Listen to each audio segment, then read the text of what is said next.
উঠেছে। হ্যাঁ, সুন্দর হয়েছে না? কি বলেন? হাতের কোষটা একটু পশ্চিম দিকে বাঁকা থাকবে, হালকা ফাঁকা থাকবে। হালকা কি থাকবে? হালকা কি থাকবে? আর পশ্চিমে ঝুঁকা থাকবে, পশ্চিমে ঝুঁকা থাকবে, পশ্চিমে ঝুঁকা থাকবে। আবার এইরকম যেন হয় নাই অনেকে আছে না? নাই, নো, এভাবে হবে না, কিন্তু এভাবে হাত ফাঁকা রাখতে হবে ইনশাআল্লাহ।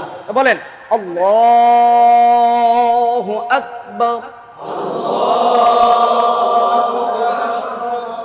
এই যে হাত ধরলেন, দেখেন তিনটে আঙ্গুল কত সুন্দর করে হাতের চেরার উপরে রাখলেন, দেখছেন?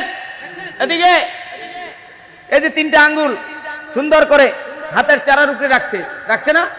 আপনারা দেখতে পাচ্ছেন? সেম। আর এই যে বুড়ি আঙ্গুল এবং কনিষ্ঠ আঙ্গুল, এই দুইটা আঙ্গুল দিয়ে হাতটা ধরে রাখছে উপরে নিচে, তাই না? এই যে ধরছে, দেখছেন? এভাবে ধরে স্বাভাবিকভাবে